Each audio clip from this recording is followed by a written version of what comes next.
So what do you mean by basic? We have to understand now. Basic. This template,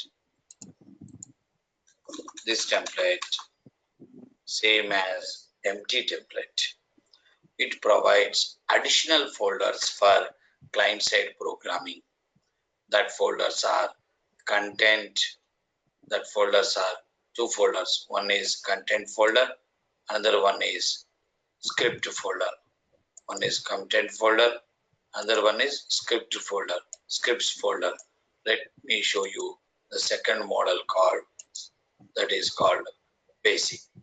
Now I am going to close this empty application. Now we are going to create basic application. Visualstudio.net, Visualstudio.net 2013. Okay, now I'm clicking a new project.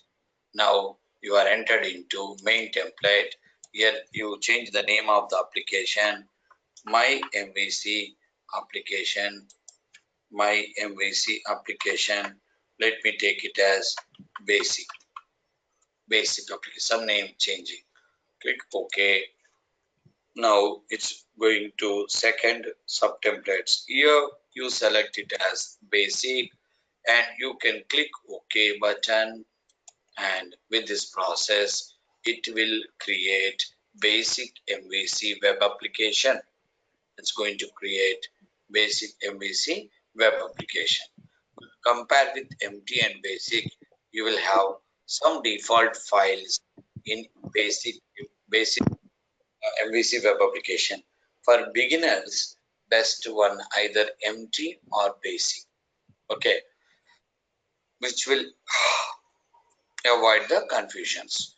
You can observe here also by default it is coming with controllers, empty folder, models empty folder, views contain some default one view file, that is view start.cshtml, and by default it will come with some files, but main here extra added thing is in basic scripts folder.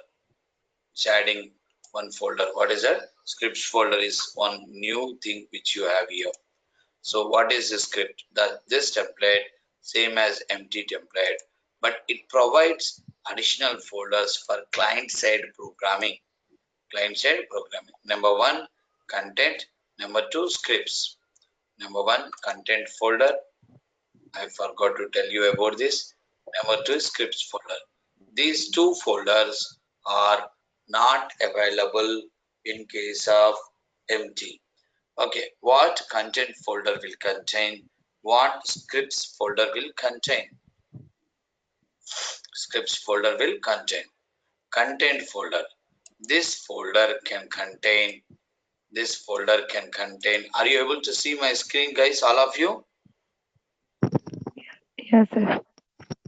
Generally, whenever I am discussing, discussing lines, I will display in a yellow color to make highlight.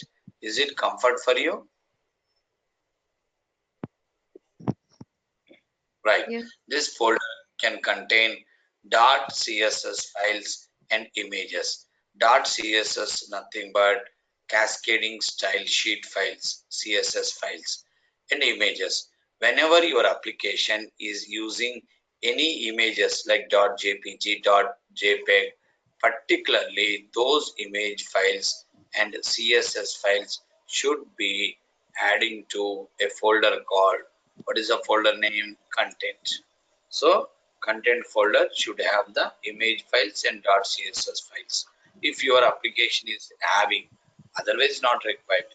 Next, come back to our discussion. Second folder is called scripts folder. Let's understand about scripts folder. This folder can contain the client-side scripting files like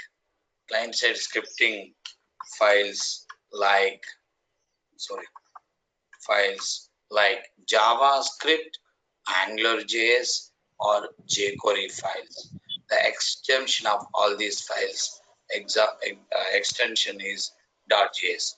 Means whenever you want to write client-side scripting in your ASP.NET web application or ASP.NET MVC web application or Java application, you will write that client-side scripting with the help of client-side scripting languages. The first one is JavaScript. Next entered latest one is either AngularJS or jQuery. Whether AngularJS or jQuery or JavaScript, the file's extension will be .js.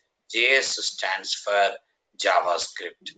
So by default, you can observe the scripts folder is coming with some jQuery libraries, some knockout libraries, but all the files extension will be what you can say .js. Whenever you are using jQuery, that time you can use these default libraries in your application. So that is the story about scripts folder. Or else you are using some other files of JavaScript or AngularJS or jQuery, you can add to this scripts folder. Just to here what is happening, it is maintaining different folders to get more clarity to the developer, to avoid the confusion to the developer. That is only the purpose. Okay, so that is the story. Next, come back to our discussion. We have to understand third subtemplate, that is called internet